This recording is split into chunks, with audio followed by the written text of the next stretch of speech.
In nomine Patris et Filii et Spiritus Sancti. Amén. La epístola de este domingo quinto, después de Pascua, está tomada del apóstol Santiago y dice lo siguiente: ponedla en práctica y no os contentéis solo con oírla, que os engañaríais. Pues quien se contente con solo oír la palabra sin practicarla, será semejante al varón que contempla en un espejo su rostro y apenas se contempla, se va y al instante se olvida de cómo era. Mientras que quien atentamente considera la ley perfecta, la de la libertad, ajustándose a ella, no como oyente olvidadizo, sino como cumplidor, éste será bienaventurado por sus obras. Si alguno cree ser religioso y no refrena su lengua, se engaña, porque su religión es vana. La religión pura e inmaculada ante Dios Padre es visitar a los huérfanos y a las viudas en sus tribulaciones y conservarse sin mancha en este mundo. El Evangelio está tomado de San Juan y dice lo siguiente: en aquel día no me preguntaréis nada. En verdad os digo, cuanto pidiereis al Padre os lo dará en mi nombre. Hasta ahora no habéis pedido nada en mi nombre. Pedid y recibiréis, para que sea cumplido vuestro gozo. Esto os lo he dicho en parábolas. Llega la hora en que ya no os hablaré más en parábolas. Antes os hablaré claramente del Padre. Aquel día pediréis en mi nombre, y no os digo que yo rogaré al Padre por vosotros, pues el mismo Padre os ama, porque vosotros me habéis amado y creído que yo he salido de Dios. Salí del Padre y vine al mundo, de nuevo dejo el mundo y me voy al Padre. Dijéronle los discípulos: ahora hablas claramente y no dices parábola alguna. Ahora sabemos que conoces todas las cosas y que no necesitas que nadie te pregunte. En esto creemos que has salido de Dios. La idea dominante del Evangelio de hoy es que los apóstoles no deben entristecerse, pues lejos de quedar abandonados, contarán desde ahora con el poder intercesor eficaz de Cristo sentado a la diestra del Padre. Pedid y recibiréis, nos dice el Señor. Pensará tal vez alguien: ha dicho eficaz, y sin embargo yo pido cosas que nunca se me conceden. Si así es, hijos, tal vez debáis saber las condiciones para que la oración vuestra sea eficaz. Tres partes hay que entender. ¿Debemos pedir? Sí. ¿Cómo debemos pedir? De modo que recibamos. ¿Qué debemos pedir? Que nuestro gozo sea pleno. Debemos pedir, sí. Veamos una objeción y su respuesta. Santo Tomás se propone esta objeción. Los que piden lo hacen o para exponer sus necesidades o para atraer la voluntad ajena. La objeción a la que va a contestar es esta: es así que Dios lo conoce todo y su voluntad no cambia. La respuesta de Santo Tomás es la siguiente: no rezamos ni para lo uno ni para lo otro, como haríamos al pedir a un hombre. Por eso el Señor advierte: orando no seáis habladores como los gentiles que piensan ser escuchados por su mucho hablar. No os asemejéis pues a ellos, porque vuestro Padre conoce las cosas de que tenéis necesidad antes de que se las pidáis. La oración es una petición sencilla al Señor. Rezamos no para cambiar los designios de la providencia, sino para obtener lo que Dios ha decidido conceder a los ruegos de los santos. La providencia divina no sólo ha regulado los efectos, o sea, lo que se nos concederá, sino hasta las causas de esos efectos y el orden con que deben concatenarse unas y otros. Y en este sentido decimos que Dios se dobla ante los ruegos de los santos y nuestras oraciones. No es que Dios, cambiando de parecer, decida otorgarnos lo que antes nos negaba, sino que concede al mérito de la oración lo que no hubiese concedido sin él. Por lo demás, esta materia es difícil y no se debe hablar de ella en un sermón más que con gran precaución. Dos motivos existen para pedir. Uno por parte del hombre, que está lleno de necesidades, y el otro por parte de Dios, porque es su voluntad dar. San Juan Crisóstomo se pregunta por qué el hombre viene a este mundo mucho más débil que los animales. Aristóteles da a esta pregunta una respuesta filosófica, a saber, que Dios nos ha otorgado una inteligencia que supla nuestra falta de fuerzas. Y San Juan Crisóstomo contesta teológicamente diciendo que si nacemos débiles, en cambio, Dios nos ha concedido el gran poder de la oración. Nuestra debilidad nos lleva a confiar en Dios, y cuanto más flacos seamos, más nos apoyaremos en su robustez. La segunda razón se deriva de la consideración de Dios y de su liberalidad. Atención, no confundir con liberalismo la liberalidad. La liberalidad es una virtud moral que consiste en distribuir a alguien generosamente sus bienes sin esperar recompensas. Que no solo está Dios presto a darnos, sino que nos invita y hasta castiga si no le pedimos. Hasta ahora no habéis pedido nada en mi nombre. Pedid y recibiréis, nos dice el Señor en el Evangelio de hoy. Solo hay una cosa que supere nuestro deseo de recibir, y es su deseo de dar. Dios ansía perfeccionarnos mucho más de lo que nosotros ansiamos la perfección. San Dionisio dice que el bien es expansivo y el divino anhela tanto comunicar sus dones y su gloria que si encuentra oposición amenaza con los fuegos eternos al que no se deja beneficiar. Hombre, no seas necio, oye al esposo del Cantar de los Cantares. Ábreme, hermana mía, esposa mía, que está mi cabeza cubierta de rocío, del rocío de la gracia que quiero darte. ¿Cómo debemos pedir?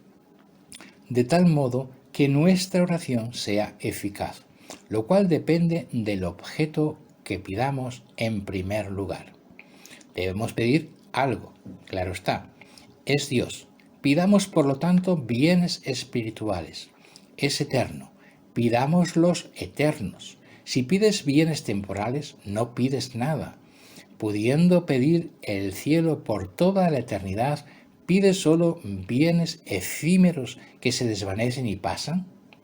Si así es tu oración, serías semejante a quien pidiera solo 5 céntimos a quien está dispuesto a regalarle 1.000.000.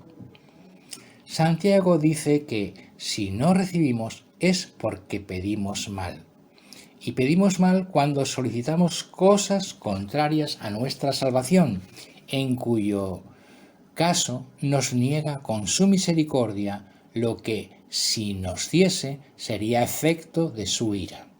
Un enfermo pide la salud y, si la obtuviera, marcharía al vicio. Un pobre quiere riquezas y con ellas se condenaría. Un desempleado pide un puesto en una empresa y, si se le concediera, cometería una estafa que le llevaría al infierno.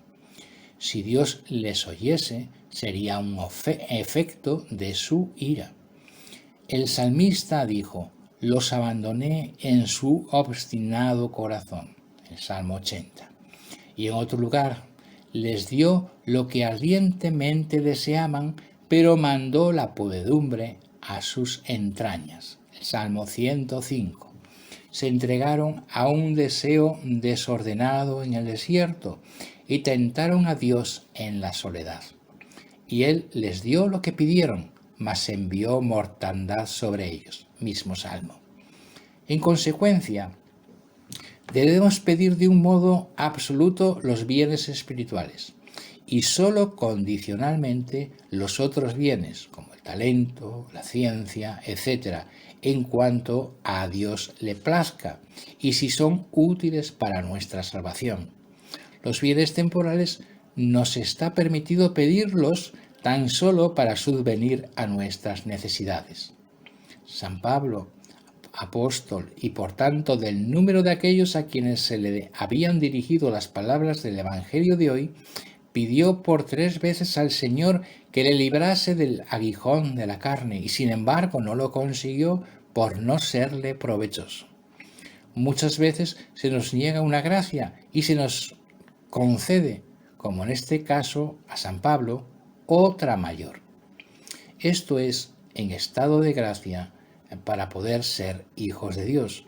¿Quién se atrevería a pedir un favor a un enemigo? ¿Quieres que Dios haga tu voluntad en las cosas grandes y tú no haces la suya en las pequeñas? ¿Desprecias sus mandamientos y esperas sus favores?, nos dice San Agustín.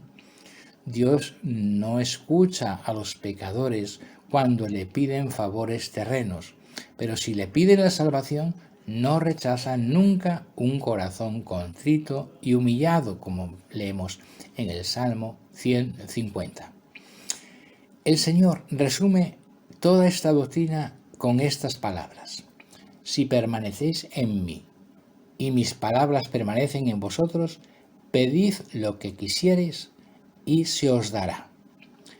Y el mismo evangelista, en su primera epístola, San Juan, lo corrobora diciendo: carísimos, si el corazón no nos arguye, podemos acudir confiados a Dios, y si pedimos, recibiremos de Él, porque guardamos sus preceptos y hacemos lo que es grato en su presencia. ¿Qué tiene que ver que los labios pidan misericordia si las obras demandan venganza? La voz de las obras es la más potente. Nos dice también el Señor: en mi nombre. San Agustín advierte que el nombre de Jesús significa Salvador, y por lo tanto todo lo que se pide contrario a nuestra salvación es contrario al nombre del Señor. En nuestra oración debemos invocar siempre al Padre y al Hijo como lo hace la Iglesia. Modelo de oración es el Padre Nuestro. Para nosotros también dice: aun cuando las obras que ejecutamos en beneficio de nuestro prójimo son más perfectas, sin embargo, la oración no es efectiva más que cuando pedimos el bien espiritual para nosotros mismos. Pues si lo pedimos para el prójimo, cosa que debemos hacer, puede acaecer que éste oponga el obstáculo de su mala voluntad, porque es libre y Dios le va a quitar su libertad. ¿Qué debemos pedir? En primer lugar, debemos pedir el gozo sobrenatural. Como Señor, tú que quieres que llevemos la cruz, ¿quieres también que pidamos la alegría? Sí, porque la alegría en el Señor no le es menos agradable que la tristeza por nuestros pecados. Alegraos, dice San Pablo a los filipenses. La alegría espiritual ensancha y fortalece el alma. La tristeza motivada por las cosas temporales es perniciosa. Debemos sufrir las tribulaciones y tentaciones, pero no debemos pedirlas, lo que sería orgullo o locura, como nos dice Santo Tomás en su comentario a los Hebreos. Pero el alegrarse cuando Dios nos las envía es cosa excelente. Nos gloriamos hasta en las tribulaciones, dice San Pablo en su carta a los Romanos. Amemos, por lo tanto, la alegría, pero la alegría plena o completa, que no es otra sino la producida por los bienes espirituales y por la eternidad. El alegrarse de las cosas temporales es alegrarse de un soplo que pasa, y es una alegría vacía, como vacío está el vaso que llenaran con un soplo. En cuanto a la plenitud del gozo y sus condiciones, diremos: la alegría puede ser plena objetiva o subjetivamente. Lo es objetivamente cuando tiene por motivo un bien sólido, durable, no interrumpido por lágrimas y al que la muerte no pone fin, sino que aumenta. Levantad vuestras cabezas porque se acerca vuestra redención. La alegría temporal no puede ser nunca completa en este sentido porque desaparece fácilmente. Ni lo es tampoco subjetivamente porque el cuerpo puede gozar, pero el alma siente siempre remordimiento y ansias no satisfechas. La alegría espiritual, en cambio, redunda en el mismo cuerpo como perrillo que se alimenta de las migajas que caen de la mesa del Señor. La alegría suprema es el cielo, pero Dios a veces nos da a saborear algunas gotas en este camino para que podamos soportar el cansancio y despreciar otros placeres, como aquellos que por la constancia en la oración mental le ha regalado en algún momento el Señor, la oración de simplicidad o incluso la de unión. Mas para gozar de esta felicidad es necesario separarnos del pecado, porque el reino de Dios no consiste en beber ni comer, sino en la justicia, la paz y la alegría del Espíritu Santo, como nos dice San Pablo en su carta a los romanos. El obstáculo mayor lo constituyen los placeres de la carne, así como nada es más útil que la pureza. El que está condenado al infierno, ¿qué alegría puede tener? Un día estaban 3 hombres juntos en la cárcel y otros 3 estuvieron otro día en una cruz. José estaba en el calabozo con el copero y el panadero que habían delinquido contra el rey. Jesucristo estuvo en la cruz con 2 ladrones. Uno de ellos oyó la frase del Señor: hoy estarás conmigo en el paraíso. El otro oyó la frase de José: el faraón te restablecerá en su cargo. ¿Qué alegría creéis que podía tener el ladrón que no esperaba sino la muerte, y el panadero a quien no aguardaba más que la horca? Esta es la situación del que se sabe condenado por más que quiera distraerse. Nadie crea que el vicio procura alegría. Si pensamos bien, podemos comprender que muchos bienes Dios nos los concede antes incluso de pedirlos. Por eso nos dice el libro de la sabiduría: al justo le condujo por caminos rectos y le mostró el reino de Dios. Recitemos el Salmo 22 para comprenderlo. El Señor es mi pastor, nada me falta. En verdes praderas me hace recostar. Me conduce hacia fuentes tranquilas y repara mis fuerzas. Me guía por senderos justos, por el honor de su nombre. Aunque camine por cañadas oscuras, nada temo, porque tú vas conmigo, tu vara y tu cayado me sosiegan. Preparas una mesa ante mí enfrente de mis enemigos. Me unges la cabeza con perfume y mi copa rebosa. Tu bondad y tu misericordia me acompañan todos los días de mi vida y habitaré en la casa del Señor por años sin término. En estas palabras están comprendidas 10 gracias que recibimos de Dios antes incluso de pedírselas. La primera gracia: me colocó en lugar de pastos abundantes, esto es, en la iglesia de Dios en que nací, o me atrajo a ella luego de errar por falsas iglesias. Segunda, cerca de las aguas regeneradoras del bautismo que recibí antes de abrir los ojos a la luz. Tercera, me guía cuando al llegar a la juventud mi alma necesita luz para iluminar el mal que la concupiscencia quiere hacerme parecer bueno. Cuarta, me sostiene en los senderos rectos por amor de su nombre, pues ¿de qué me serviría conocer el camino del Señor si no ayudase a mi voluntad a que siguiera por él? Piense que no está en la mano del hombre trazarse su camino. No es dueño el hombre de caminar ni de dirigir sus pasos. Corrígeme, oh Dios, con suavidad, dice Jeremías. Quinta, me corrige si me desvío. Tu vara y tu cayado son mi consuelo. Señal especial del amor de un padre es corregir al hijo. El pecador exaspera a Dios hasta obligarle a que no le busque más, como dice el Salmo 10.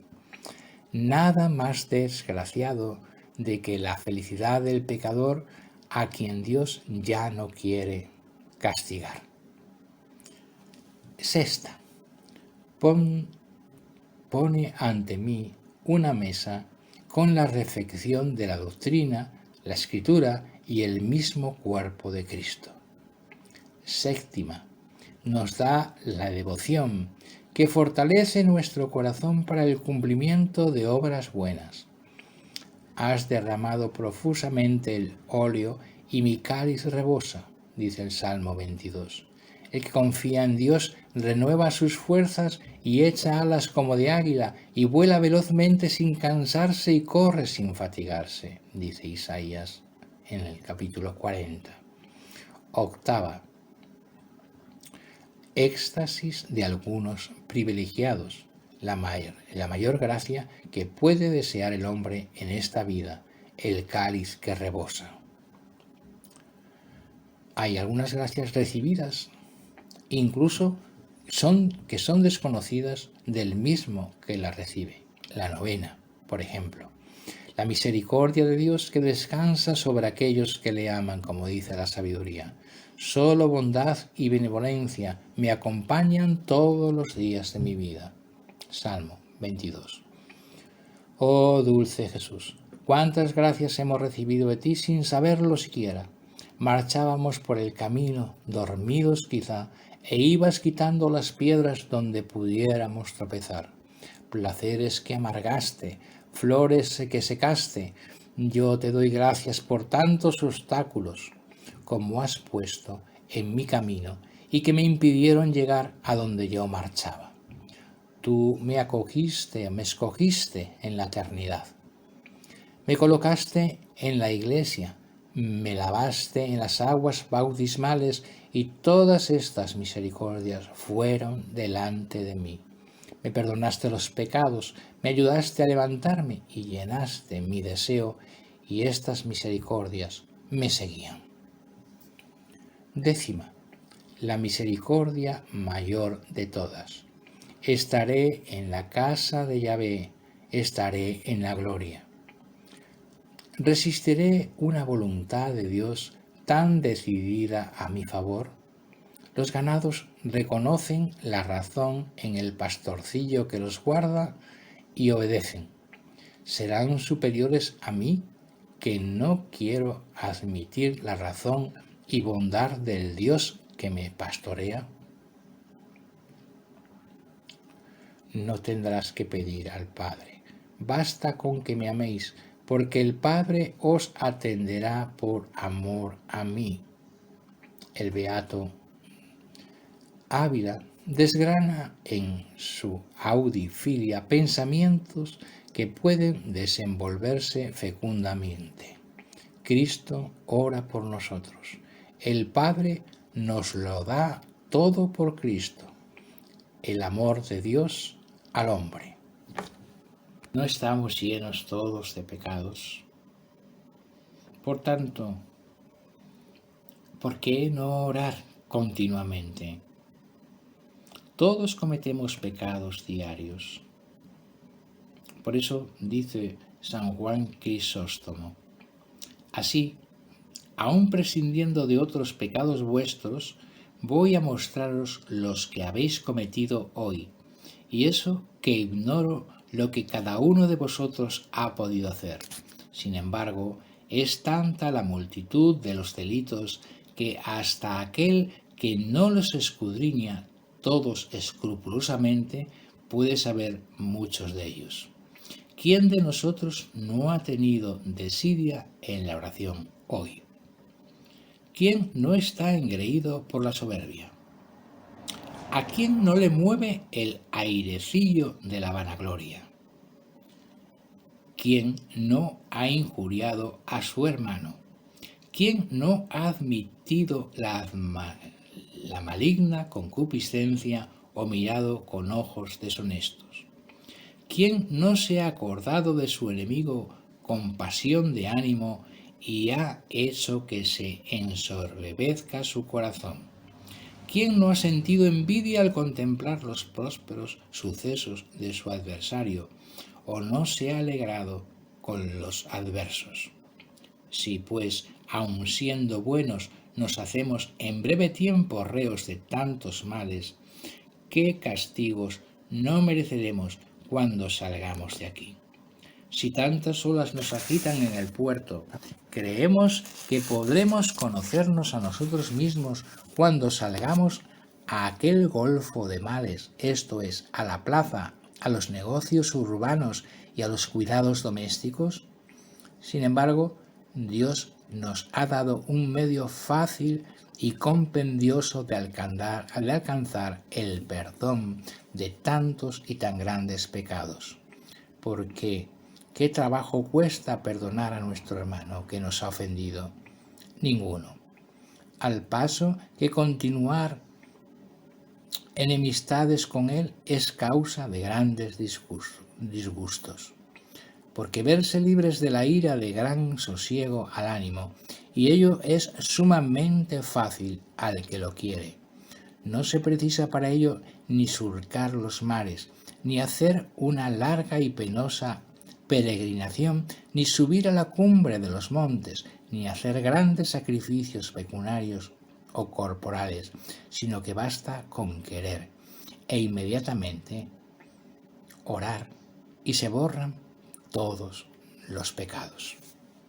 Por eso San Pablo, al hablar de la oración, recomienda más encarecidamente que nada el cumplimiento de este precepto y dice: levantando las manos puras, sin ira ni discusiones. Si pues ni siquiera desechas la ira cuando pides misericordia, sino que hasta entonces te acuerdas de ella, a pesar de saber que diriges la espada contra ti mismo, ¿cuándo podrás ya ser misericordioso y arrojar fuera de ti este pésimo veneno de malignidad? Si aún no has llegado a comprender la magnitud de este vicio, considera cómo lo reciben los hombres y entonces a lo menos verás el colmo de las injurias que a Dios has inferido. Pedid pues y se os dará. Para el entendimiento de esta frase no hay que atender solo al sonido de las palabras en mi nombre, sino muy principalmente a su significado. Piden en el nombre de Cristo quienes le conocen bien y por lo tanto aquellos que se lo imaginan distinto de lo que fue no pueden pedir en su nombre. El que piensa de Cristo como debe pensarse, ese sí que lo hace y recibe lo que pide, con tal que en su oración no ruegue algo en contra de su salud eterna. Y recibe cuanto debe recibir, porque algunas cosas no se niegan, sino que se difieren para ser concedidas en el momento más oportuno. Este es el recto sentido de las palabras os lo dará, y que se refieren solo a aquellos beneficios que pertenecen al mismo que los pide, pues los santos son escuchados cuando piden para sí mismos, pero no siempre cuando lo hacen para sus amigos, enemigos u otros cualesquiera, ya que no dice simplemente dará, sino os dará. Pues hay una unidad jurídica en el cuerpo místico de Cristo entre sus miembros. Los distintos miembros del cuerpo místico nos comunicamos nuestros bienes, no solo pidiendo a Dios que aplique al prójimo mis méritos, lo cual propiamente no constituye unión jurídica, sino lo que es verdaderamente interesante el punto de vista del Evangelio de hoy en cuanto los transferimos todos. En el segundo caso hay unidad jurídica entre los miembros. Se trata de la llegada de un miembro a otro a través de la cabeza de los dos. La cabeza es Cristo, en quien se encuentra la raíz del valor meritorio y satisfactorio de todos los actos de los cristianos. Estos pueden transferir a Cristo el valor de cuanto hacen. Cristo, al aceptarlo, lo convierte en capital, pues es cabeza y lo hace suyo, y al convertirlo en capital es ya un valor que pertenece de suyo a los miembros que reciben la vida de la cabeza. Se ha realizado la unión jurídica entre dos miembros a través de la cabeza de los dos. Esta forma de valorar en beneficio de los otros nuestras buenas obras es muy interesante. A veces creen los cristianos que pierden cuando se desprenden del bien que hacen y lo ponen en manos de Cristo. Muy al contrario, ponerlo en sus manos, hacerlo administrador o dueño de lo nuestro, es valorarlo en beneficio de los otros, pues desde el momento en que Cristo se apropia de lo que hemos hecho, empieza a tener valor intrínsecamente social y no solo personal. Cayetano escribe al respecto: porque de Cristo cabeza y nosotros miembros se hace una persona mística. Mi satisfacción unida a la de Cristo se convierte en satisfacción suficiente, como conviene a la de la persona mística. Al unirse a la de Cristo, deja de ser satisfacción individual y se convierte en satisfacción de la persona mística, personificada en la cabeza. Rezad por todos, por amigos y enemigos, porque el amor de caridad nos une a todos en cuanto que todos tenemos un mismo amor y en cuanto que amamos a Dios en el que están incluidos todos. Existe la unificación que surge de la adhesión de la voluntad a su objeto. Cuando el cristiano ama con amor de caridad, se une con todos, porque se une con el objeto o el bien divino en el que se incluyen todos, según hemos dicho.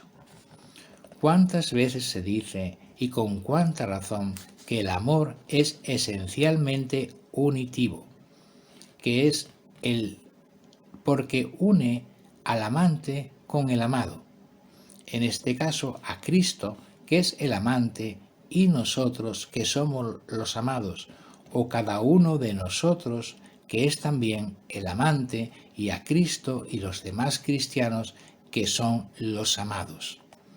Pero nos une principalmente a Dios con el amor de amistad, que supone correspondencia de identidad y motivos. Porque la caridad no es solo benevolencia, es además amistad.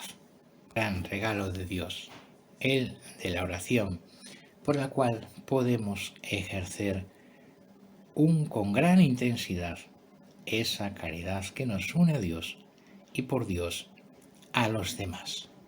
Pues que la Virgen María, la Madre de Dios virginal, nos ayude a despertar en nosotros una ansia continua de oración para pedir a Dios aquellas cosas que son necesarias para el gozo perpetuo eterno en el cielo.